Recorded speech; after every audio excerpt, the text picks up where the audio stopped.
the next speaker and the next topic will very effortlessly move on from this to Preeti's point, which is her point is going to be about Western and Indic feminism. But first, let me introduce Preity Upala to you. So, Preity is a former investment banker turned thought leader and a media entrepreneur based in Hollywood, California. She has BTech and B marketing degrees and from Australia and certifications in the area of anti-terrorist studies. She is the director of the Omnia Institute and a media personality in her own right. Welcome, Preeti, and we are anxious to hear of your views on Western toxic feminism and Indic feminism. Namaste, everyone. Namaste, Sumedha ji. Thank you for having me. Honored to be here. My name is Preity Upala, and my talk will be Unleashing Shakti, the antidote to Western feminism.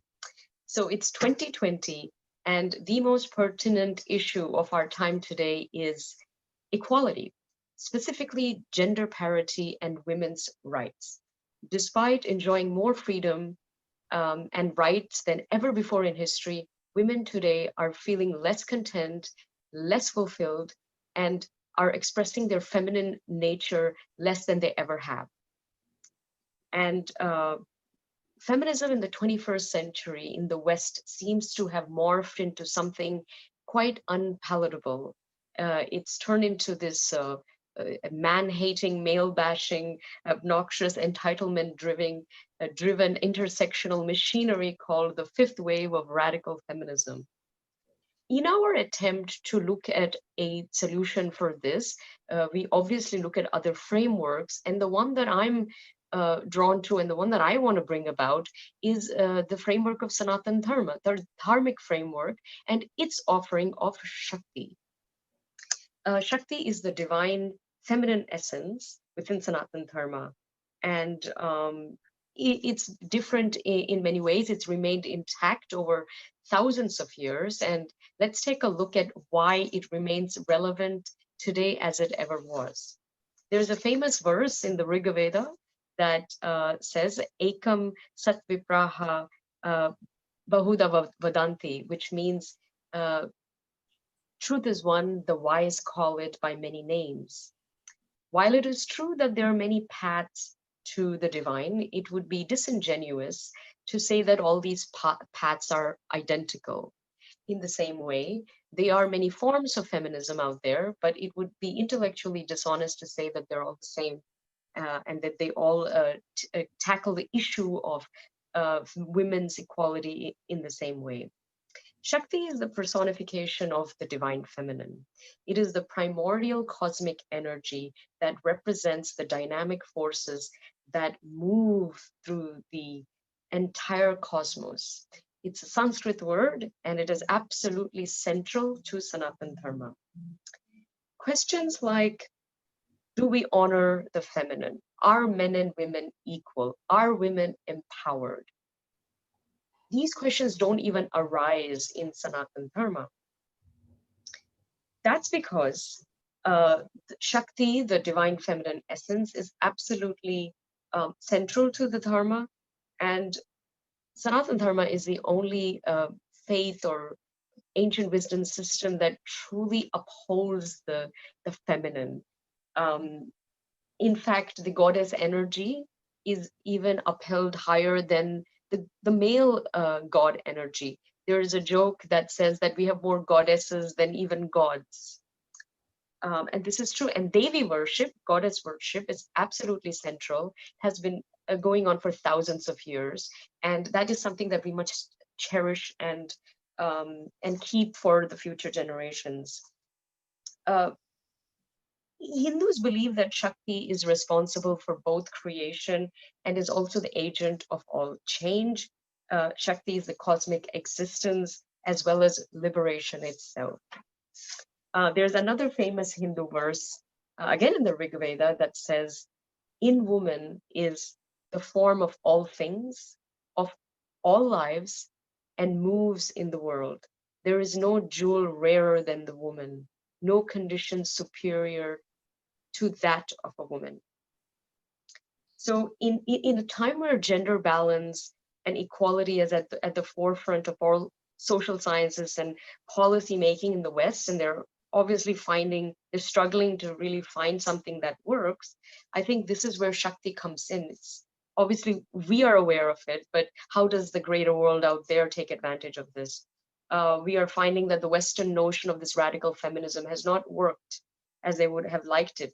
Now, there are several stark differences between Western feminism and Indic Shakti. Firstly, in the West, it's all about rights. It's about the fight for rights, the struggle for rights. But in the East, it's about duty. There's no compulsion, no competition. It's just duty. You see, because men and women are already equal in our tradition, so there is no need to fight for equality and power.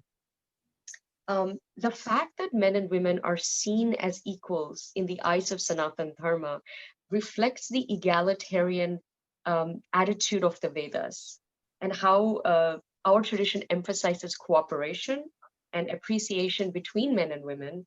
Uh, and this ultimately leads to societal progression. The West can really take a leaf from these teachings. And I think the most important point is to bring back balance in society, because this is what's lacking. It's really lopsided in many ways.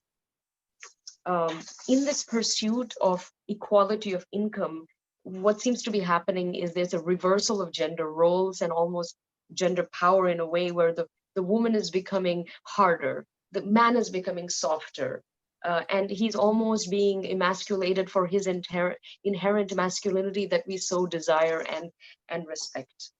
um, I mean, there's many different points. Obviously, the goddess worship is a very central element to the dharmic tradition, and we have many goddesses that reflect this.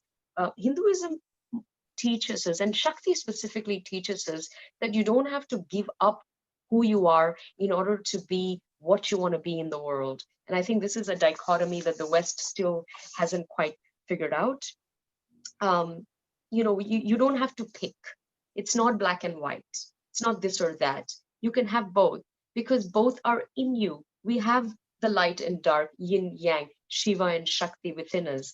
um, Shiva cannot exist without Shakti.